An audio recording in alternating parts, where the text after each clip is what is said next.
लेकिन एक बात ये समझ लीजिए कि धर्म कहते किसको, त्रिवेदी जी, किसको कहते हैं धर्म? एक बात कहें, अन्यथा मत लेना।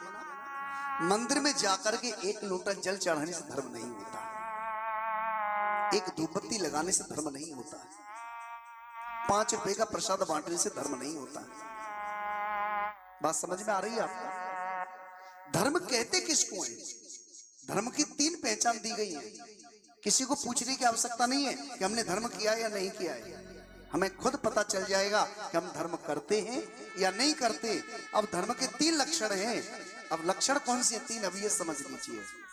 पहला लक्षण, परहित सरिस धर्म नहीं भाई, पर पीड़ा सम नहीं अधमाई। परहित सरिस धर्म नहीं भाई, दूसरे का भला करने के बराबर कोई धर्म नहीं होता।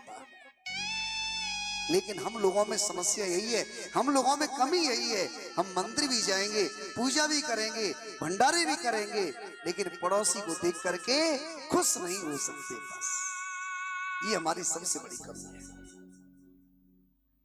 परहित सरिस धर्म नहीं भाई। गर्मी पड़ रही है, भगवान ने हमारे यहाँ सारी व्यवस्था कर रखी है। हमको कूलर भी दे रखे, एसी भी दे रखे, पंखे दे रखे हैं। यदि हमारे घर में एक कूलर या पंखे एक्स्ट्रा पड़े हैं टाड़ पर, और ये पड़ोस में कोई गर्मी से जूझ रहा है, यदि उस पर व्यवस्था नहीं है, तो पंखा में उसे दे देना चाहिए, वो कूलर उसे दे देना चाहिए। ये तो हमारा धर्म है। लेकिन हमारे घर में एक्स्ट्रा पड़े हैं, वो गर्मी से परेशान है और हम उसका तमाशा बना रहे हैं, ये हमारा धर्म नहीं है।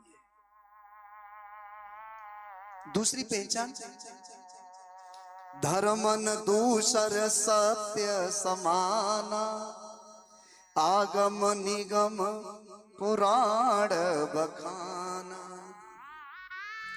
धर्मन दूसर सत्य समाना, सत्य से बढ़ के कोई धर्म नहीं होता। क्या आज हम सत्य बोलते हैं? बताइए। आज हम शब्द, हर शब्द पर, क्योंकि रामचरितमानस में लंका कांड में तुलसी बाबा पहले ही लिख चुके हैं कि इस कलिकाल में क्या होगा, कि झूठ ही लेना झूठ ही देना, झूठे भोजन झूठ चवेना। सब कुछ झूठ हो जाएगा, सच नहीं बोलेगा कोई। और तीसरी बात, दया धर्म का मूल है, पाप मूल अभिमान। अरे दया धर्म का मूल है, पाप मूल अभिमान।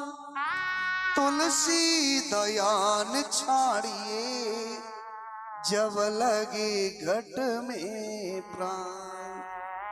ये जीवन में 3 बातें उतार लीजिए, आपका जीवन सार्थक हो जाएगा। आइए श्याम बाबा का प्रसंग लेके आगे कथा में प्रवेश करते हैं।